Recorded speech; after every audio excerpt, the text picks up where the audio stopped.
Assalamualaikum warahmatullahi wabarakatuh. Pehabas-Syadara, jumpa lagi bersama saya Farhan Hawari dalam Berita Aceh hari ini. Sejumlah berita menarik akan kami sajikan untuk Anda. Berikut 3 berita utama hari ini.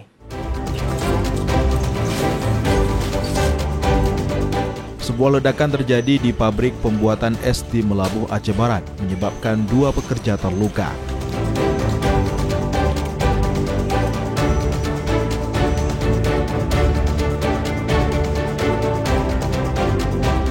Kantor Imigrasi Langsa memperketat penerbitan paspor untuk mengantisipasi tindak pidana perdagangan orang (TPPO).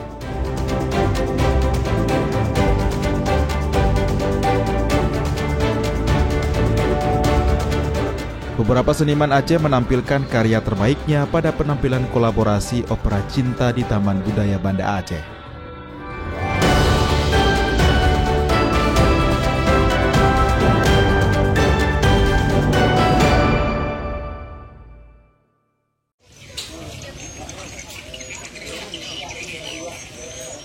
Warga Aceh Barat kembali dihebohkan dengan terjadinya ledakan hebat di sebuah pabrik es kristal yang berlokasi di Lorong Nangka, Desa Ujung Baru, Kecamatan Johat Pahlawan, Kabupaten Aceh Barat pada Minggu siang. Ledakan dahsyat terjadi saat mesin pembuat es kristal sedang beroperasi dalam proses produksi. Akibat ledakan tersebut, bagian atap pabrik jebol dan plafon ambruk, serta mengakibatkan 2 orang pekerja mengalami luka-luka. 2 korban yang terluka masing-masing bernama TS dan Y, merupakan karyawan di pabrik tersebut. Keduanya langsung dibawa ke Rumah Sakit Umum Daerah Cut Nyak Dien Melabuh untuk mendapatkan perawatan intensif. Ledakan terjadi secara tiba-tiba tanpa ada tanda-tanda sebelumnya. Saat kejadian, mesin dalam kondisi operasi normal, namun tiba-tiba terdengar suara ledakan sangat keras yang mengakibatkan plafon roboh dan menimpanya serta 2 pekerja lain. Suara ledakan terdengar hingga ke pemukiman warga di sekitar lokasi, sehingga menyebabkan warga panik dan berhamburan keluar rumah. Untuk korban ada nggak Pak dari peristiwa ini? Kalau korban nggak ada korban cedera. Ya. Ada yang luka-luka Pak ya? Ada luka-luka dikit. Berapa orang Pak? 2 orang. Kalau ini yang meledak apanya nih Pak? Yang bocor freonnya. Bocor freon. Mungkin tekanannya tinggi, tidak ada. Apa nih pendingin ini? Kristal. Ya. Hingga saat ini pihak berwenang masih melakukan penyelidikan untuk mengetahui penyebab pasti terjadinya ledakan. Diduga sementara ledakan bersumber dari gangguan sistem mesin pendingin atau tekanan gas pada tabung produksi es. Peristiwa ini menjadi perhatian warga sekitar yang khawatir akan keselamatan kerja di pabrik-pabrik sejenis. Warga berharap pemerintah daerah dan instansi terkait dapat melakukan pemeriksaan rutin terhadap instalasi mesin pabrik untuk mencegah kejadian serupa di masa mendatang. Tim Liputan melaporkan dari Aceh Barat.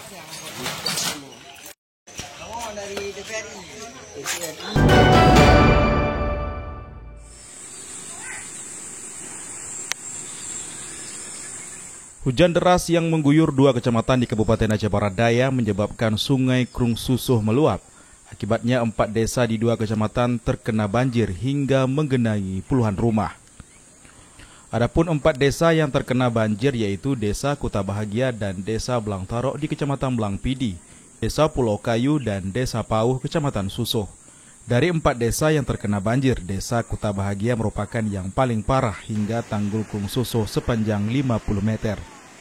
Banjir juga merendam areal persawahan dan perkebunan termasuk kantor pelayanan publik. Beberapa kantor pelayanan pemerintah yang tergenang antara lain Polsek Susuh, kantor Samsat dan kantor pelayanan pajak dan gudang Perumbulok. Banjir menjelang maghrib. Ini akibat juga deras hujan yang memang dimulai dari sore sekitar 3:30 ya. 3:30. Jadi menjelang maghrib sudah banjir. Lebih kurang jam 8 malam taluk penanganan banjir di Kampung Kuta Bahagia roboh lebih kurang 50 meter. Ini faktor yang memang membuat banjir naik ke rumah mencapai 1,5 meter, bahkan ada beberapa rumah itu mencapai 2 meter. Banjir mulai terjadi pada Minggu malam dan baru surut pada Senin dini hari. Tanggul sungai yang jebol menyebabkan air sungai masuk ke pemukiman dengan ketinggian 1 hingga 2 meter. Petugas BPBD Aceh Barat Daya memantau lokasi seraya menyerahkan bantuan masa panik bagi korban. Sekitar 4 desa. 4 desa. Untuk kecamatan apa saja, Pak? Kecamatan Bakti dan Yang terkena dampak dari 4 desa ini apa-apa saja, Pak? terkena dampak banjir rumah terendam sekitar 50 dan 60-an. Persawahan, perkebunan bagaimana, Pak? juga persawahan Lahan pertanian. Bencana banjir ini juga menjebol tanggul sungai di lokasi berbeda. Pemkab setempat belum menemukan solusi untuk menangani tanggul sungai yang jebol. Mimi Saputra melaporkan dari Aceh Barat Daya.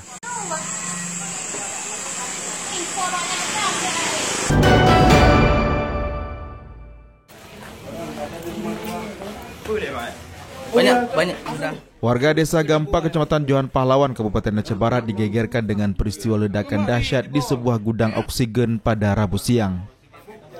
Ledakan tersebut tak hanya mengguncang wilayah sekitar, namun juga merenggut 2 korban jiwa yang kondisinya mengenaskan. Dalam hitungan detik, suara ledakan menggema dan serta puing yang bertebaran. Akibatnya sebanyak 15 rumah warga di sekitar lokasi ikut rusak. 6 diantaranya rusak berat, sementara 9 lainnya rusak ringan. 1 unit mobil pick-up yang terparkir di dekat gudang juga hangus dan rusak parah. Pemkab Aceh Barat saat ini sedang melakukan penanganan darurat untuk membantu warga terdampak, termasuk penyediaan bantuan sementara dan pendaftaran kerugian di lapangan. Dampak dari ledakan tabung gas oksigen yang baru ada 2 korban jiwa meninggal dan juga ada sekitar 15 unit rumah warga. Efek daripada getaran ledakan itu menyebabkan kaca pecah, kemudian plafon hancur, dan pintu juga. Ini sedang kita minta kepada kepala desanya untuk didata nanti apa yang bisa dibantu oleh warga seperti tadi. Hingga saat ini penyebab pasti ledakan belum diketahui. Pihak kepolisian masih melakukan penyelidikan dan pengumpulan keterangan dari sejumlah saksi untuk memastikan sumber ledakan yang mengguncang warga Kota Melabu tersebut. Tim Liputan melaporkan dari Aceh Barat.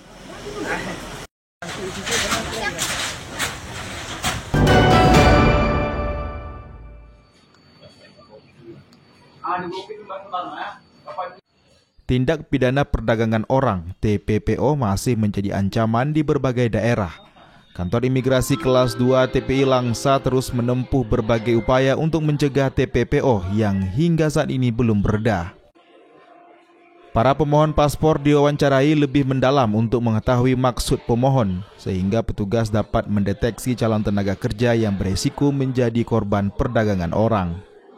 Jika petugas menemukan hal yang mencurigakan, penerbitan paspor akan ditangguhkan. Sepanjang tahun 2025, sebanyak 50 permohonan paspor ditunda karena terindikasi akan digunakan untuk tujuan yang tidak jelas. Jika ada masyarakat yang ingin membuat paspor, itu dari pelayanan paspor itu kita adanya profiling, wawancara. Jika dalam wawancara tersebut ada indikasi atau yang bersangkutan mungkin bohong atau ditolak permohonan paspornya. Kantor Imigrasi juga bekerja sama dengan berbagai pihak untuk mencegah TPPO. Aparat penegak hukum dan Dinas Tenaga Kerja dilibatkan. Pembentukan desa binaan dan sosialisasi di sekolah-sekolah untuk meningkatkan kewaspadaan masyarakat terhadap modus TPPO. Men Munzir melaporkan dari Kota Langsa.